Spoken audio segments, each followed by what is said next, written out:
Good morning. Today is July something. It's Saturday. I am in the northern part of an area that is to the northwest of the Five Bogs area in Vermont. Regarding the flooding, it's to the north and to the west of here. Sorry, north and east of here. And I was prepared to be flexible today, given the potential for road washout, and there is a little bit, to be honest, but I was able to get in here. I may have to drive out the other end and go the long way home to get out again.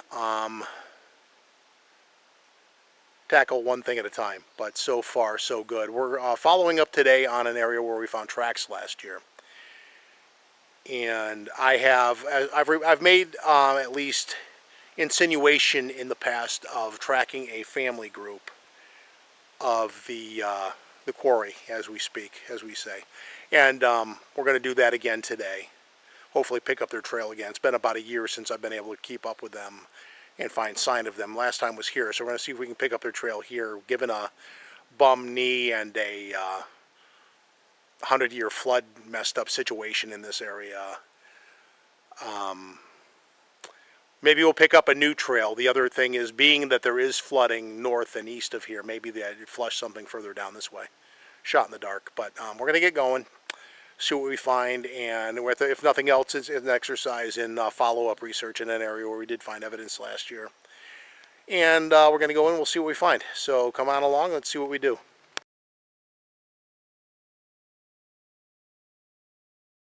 Okay, we're back. We've covered a little bit of ground. We've gone through this. This is our backyard today. A lovely spot that leads us to where we've had some tracks in the past. Of course, to do that, we have to penetrate this and go to the other side. There's a meadow and stream system that I've been to a few times. And cover that base. And I'm deliberately kind of staying away from the water line, because when I walked out, had I gone the way I was gonna, I would have stepped out into knee-deep water, and I'd rather avoid that if it's all the same. You do have these weird-ass, like, mountain plants, though, these things. Hold on. These things. Hold on. One of these. You only see these things in environments like this, and I have no idea what the hell they are. I'm trying not to stomp on them, but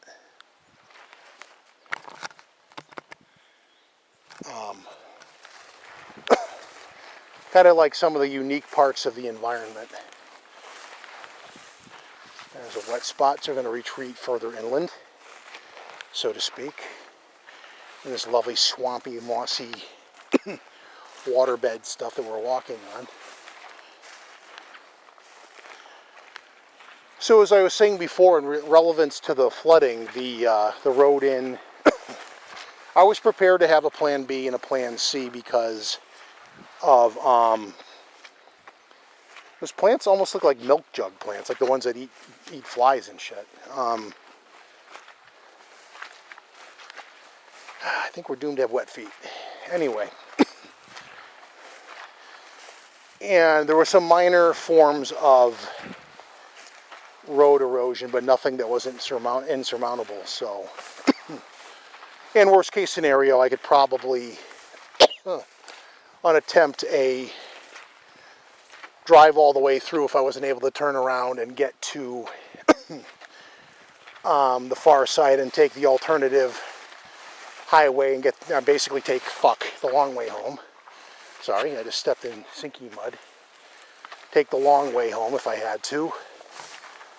Which, if it was really bad, might mean a slight diversion into New York. Moose Track. But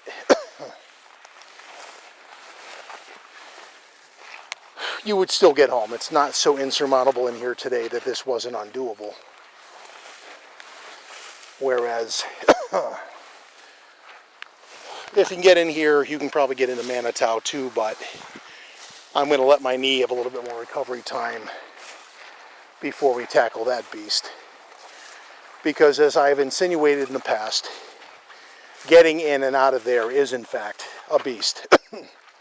That is a physically demanding day. And there's a member of the network, and if I'm being blunt, you know who you are, who always is like, I'd love to go there. I have 2 hours. From my house to the trailhead in Manitow is 2.5 hours. To the front door and entry into Manitow is easily another 90 minutes. So that in a one-way trip minus any time actually in Manitow is a 4-hour commitment. So effectively, if you're going to Manitow and you're going into Manitow, this is a day-long commitment. All right, we're gonna make entry into the wood line and get out this lovely scrub brush momentarily, if only for the sake of my knee, which is not doing that bad, but you know, for the sake of healing, it doesn't need the help. I'm gonna go in here, right over here. Mainly because it's the least hilly and least arduous stretch through here to the other side and drops me more or less where I want to be. So we've covered all of that. The car is actually parked on the other side over there. We haven't wandered as far as you probably think, but still a wee bit of a workout. Only walking through this stuff. The other side is going to be yet another test, because again, with flooding, and it is a stream system, I can only guess to get certain amounts of runoff from higher ground where you've had flooding. So we'll have to see if that's a doable ingress or not. If not, then we will plan differently. And right there to meet us is a big wad of moose shit.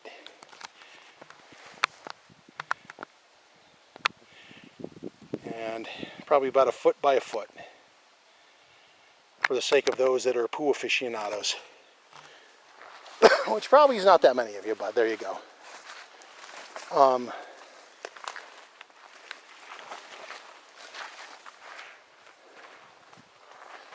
Anyway, I was hoping this was going to be more workable, but we'll see how we do. I may have to take a segment break just to navigate some of this so I can see where I'm going, because it's not level ground, and sudden tweaks to my knee in here could be problematic, so I need to pay attention. So we're going to take a segment break, like I said, and basically go this way. But for the sake of navigation and safety, we're back and we're in the tree line again, nearing the area where last year we had, I'll say potential tracks. We'll call them artifacts. Maybe that's the more articulate way of framing it, because a lot of people that do this are very quick to claim actuality of evidence without, there's a term, without confirmation. Confirmation being fleeting because you don't have a body or a baseline specimen to compare things with. It's not like I have a pet monkey person I can take out here and say, hey, make a track so I can compare it to this one. Of course, if you had that, it would probably defeat the need for the exercise. Because you just have them come out and make tracks, and then you just document them and pat him on the head for helping you out and send him on his merry little way. Since I wouldn't keep such a magnificent creature as a captive, because I wouldn't want them to do the same to me. So for all the people that put one in the zoo Well, if it's an intelligent thinking person of a different nature, bearing in mind not all, if we ever encounter intelligent life, what you define as a person is probably going to be redefined as being human and other. Your affirmative action choices on a job application get a little bit more esoteric. Reptile, mammal, amphibian, other. For all those gaseous entities out there that for some reason want to work with humans. I wouldn't, but that's me. I gotta remember which way I went because tracks are over that way somewhere. Excuse me.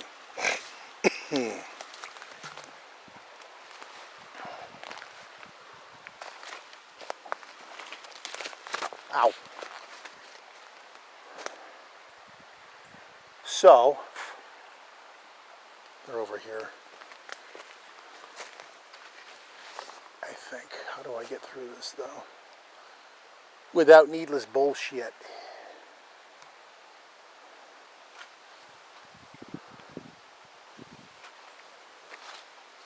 Are we going higher? Because I don't want to walk through this shit if I don't have to. Or we can actually kind of bebop through this. Although if you look, it's a teardrop. You can either, we'll go high. Save my knee the beating. It's kind of a teardrop trail. What I mean by that, it's the shape of a teardrop and basically comes out. I got some weird ass kind of beetle that is determined to be my friend. They're like Vermont beetles. We don't have them in Connecticut. But they are very self-insistent. What are you? They won't let me catch them to see what the fuck they are either. Flying annoying bug. That don't seem to actually bite or sting. I'll take that as a win. The hell are you? Anyway.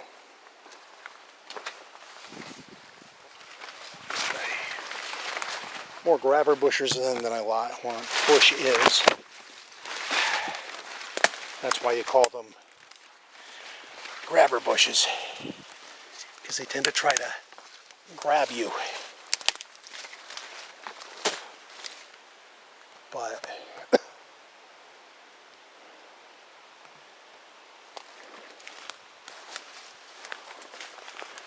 rather than blow through the trail, because they don't really have a trail, you kind of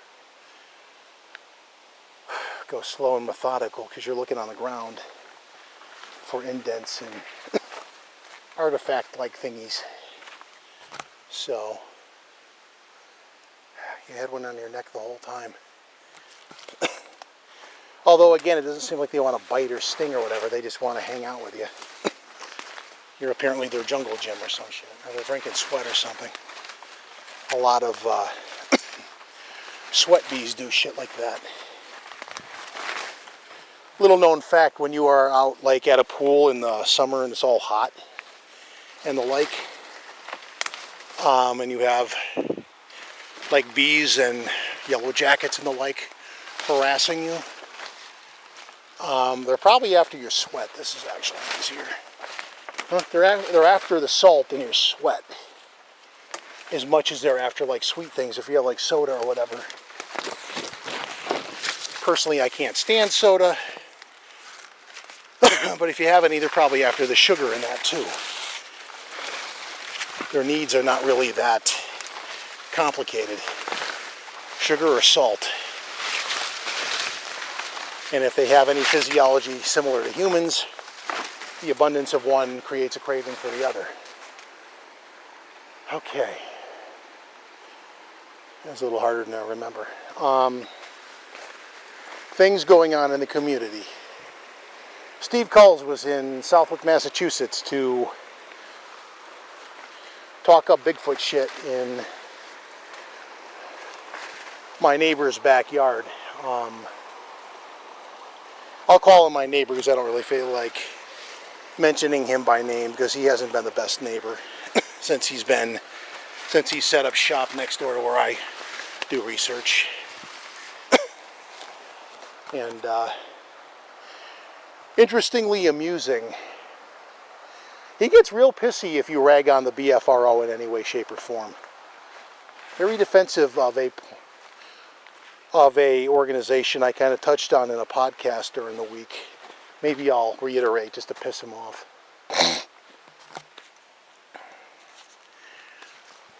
Which is not trolling because it's my video and no one's got a gun to his head to make him watch. Although I suspect he probably does and doesn't admit it. If only to know what the competition is doing. Not that this is a competition, because it isn't, but there are those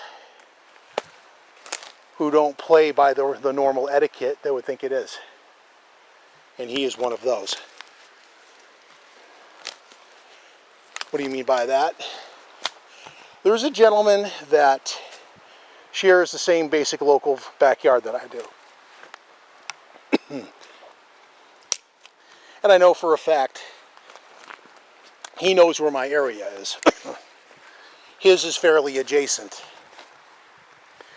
But we have an etiquette where he doesn't go into mine if I don't go into his without him being there or knowing. It's just a matter of common respect. We have arrived at where I found track artifacts last year. And there is, I'm not going to call it a track, it's probably a rock dent, but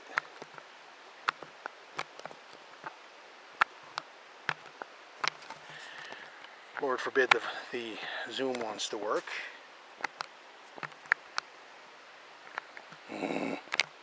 Fine. The old-fashioned way. It's about 8 inches long. There's a rather large orb weaver spider retreating, but so far, that's what we got.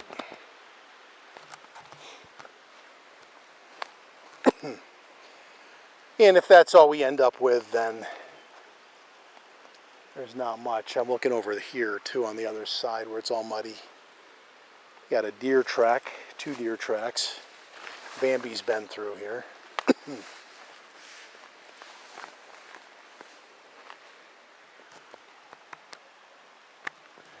I changed the angle, there's too much ambient light. So, it'd be so much easier if you would just goddamn work with the... You got these, which are like a combination of things, and it looks like 1, 2, 3. And if these were actual tracks, that would be the juvenile. That's what my track looks like. And mine is actually probably twice the girth of the potential juvenile track. I think, however, those are the same ones from last year, so. The thing being that this area back here really doesn't get a whole lot of activity. I mean, if I was in here, I'd basically be fishing, because this is like prime trout seeking water right here. This is nice. I mean, like little overhangs like this are occasionally good for trout to hide in. You could just like casually walk this entire length and just like fish, have a nice day out. And if you happen to have the opportunity to witness vocals or tracks or something, God forbid a type A sighting, I can't stand using the BFRO standards, but unfortunately people have adopted that as their standard. And I guess I'm going to reiterate my podcast. It was lamented on the tall ones that the BFRO is in a state of decline, mainly because of the television and movie star aspirations of one Matt Moneymaker. Now, historically, my issues with the BFRO have been Matt Moneymaker. And I don't think I am any minority opinion on that particular subject. The guy has always been kind of a tyrannical leader. He is the one in charge. He's the one that defines how things are done. And you either like it or you find the door. And for a long time, from like 1996 through 2003, 2004, they were at the very least the main shop. There may have been smaller independents floating around out there doing research too. Like Bill Brand comes to mind because he's somebody in the Adirondacks that's been doing Bigfoot forever and a day. And I've met him once or twice. Nice enough guy. I've met him and his wife once, twice, and I really don't have anything particularly bad to say about those two. I don't know if they're still actively in the field because they are not the youngest folks in the world. Excuse me. Gesundheit to myself, but they are two people that have been around probably as long. What the fuck are you things? These bugs are like, they're adamant to bug me, but they don't want to sting or bite me, so what the hell do they want? They're annoying. But unfortunately, I mean, testimony to the history of the BFRO, you had at one point the SRI and the AIBR, which were offshoots of people that got fed up with moneymakers bullshit and kind of left in a huff, so to speak, and took their ball and made their own. So when he said, do it my way or find the door, they found the door. And it is what it, little shits, leave me alone. I am going to take a segment break and then we can come back to this a little bit more in detail. I'm going to start working my way back. Only because there's not really a lot of new points of interest. Anything I see down there is what I walk. I've made in the mud. If I come back this year, I'll have to remember where I walked.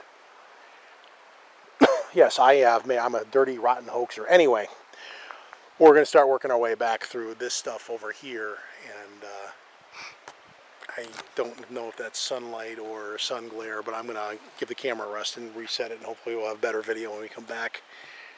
Wondering, because the last one started to do a chronic fatal fuck up when it was doing like an all bright thing and it got all dark and you had to just kind of roll with it.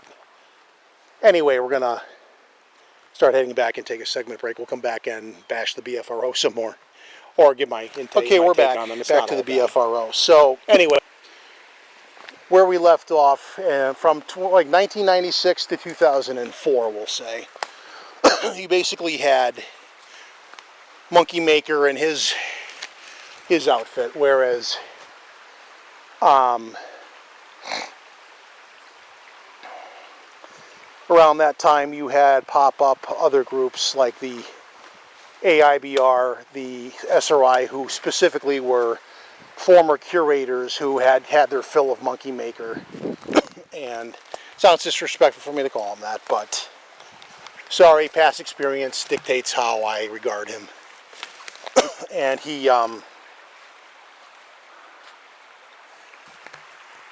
sorry, I'm trying to find the easiest way with the less amount of obstacles out of here. If you look hard enough, you can find it. I'm going to go up here and around. I think that looks easiest. And they, I could be wrong, they essentially formed their own research groups based on,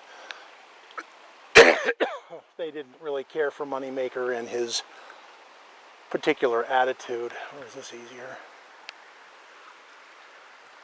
Yeah, I'm going to go this way. He, that's been, in a nutshell, though, the major issue that I think a lot of people have had with the group is that the leader does not play nice with others, and you either kiss his ass or you don't. And if you don't, then he will more than happily show you the door. And several people have taken the invitation to, this did not go easier. But we're almost to freedom.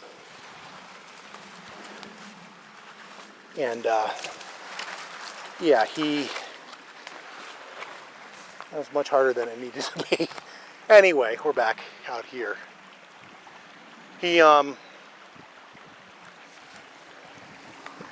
Basically, he doesn't play nice with others. He's hardly alone in the community in that regard, but big old hawk flying by. Big one, too. I think it was a hawk. Some kind of large raptor. Anyway, he caused a couple of exoduses. The other issue that I at least have is the for-profit model. He charges, last I had heard, excuse me, $300 to $500 for an expedition. And if you notice on the website, they have maybe 2 new published reports, and that doesn't necessarily mean they don't have things behind the scenes going on, but given the fact he's more focused on TV and media and the like, my theory is that he's not minding the store and it's being neglected. And yet, you have people more than happy to charge for the expedition still. And I've heard, again, this is something I've heard, I've never been on one because I'm not willing to pay the money. There's no compelling reason for me to pay $500 or $300 or even $50 for something that I can go and do on my own without having to adhere to whatever guidelines, NDAs, or other nonsense they might insist upon. Which I would look them right in the eyes and tell them I'm not going to sign any NDA. If that means I don't show up or I'm not welcome to be there, but it's public land, I'm going to park myself there anyway. Because public land. And since you don't want me to be around without paying, that basically translates to I'm going to scrutinize the living shit out of anything that you say happens over there. And you can get as mad as you want about that, but public land. So, what would I do differently? So the good in the BFRO, I won't totally diss them. The good is the existing level of, let's call it infrastructure. The FLATS database has probably a lot of information.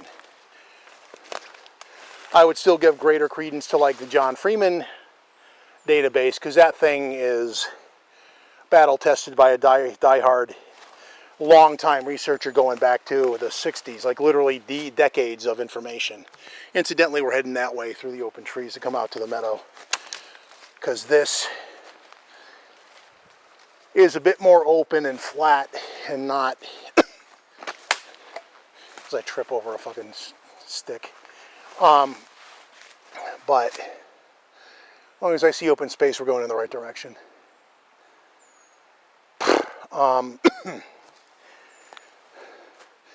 Because he got into all kinds of environmental observations and stuff. The rumor is Moneymaker ignores like the Wu reports and things of that nature because he's trying to present the quote-unquote flesh and blood agenda, which is the version of events that I agree with. Mainly because I've never experienced any evidence of the so-called Wu myself. And until such a time as I do, that's my thought on it. Unapologetically.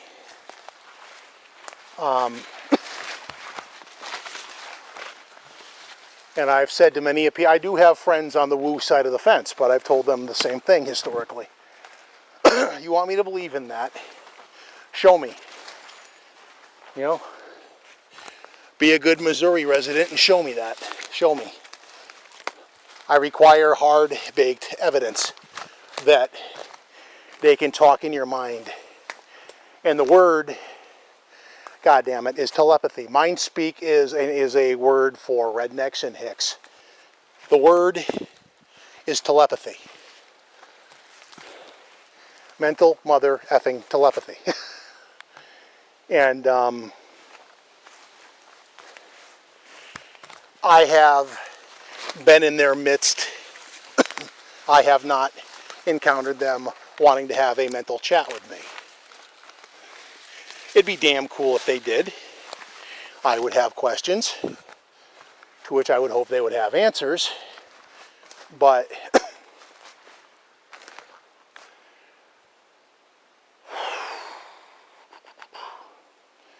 I'm thinking this is not going to be as easy as it looks. Big surprise. Anyway, the good news is once you're through this shit, it gets easier.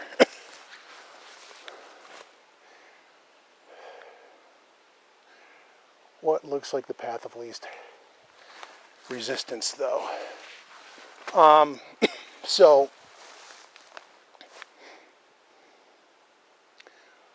you can still kind of see where you're going, and it opens up.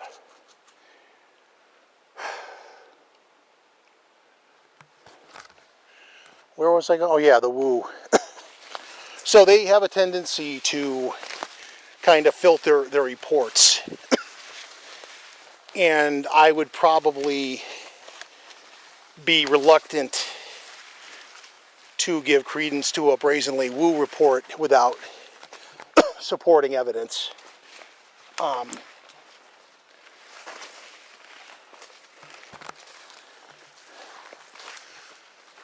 But the truth is, I haven't really gotten a lot of them. Maybe people see my slant on it and don't want to share that kind of information with me, which, you know, is of course their choice, but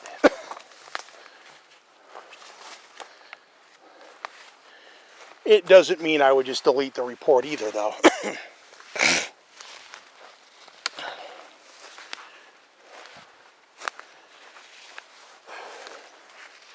I will forewarn witnesses, though.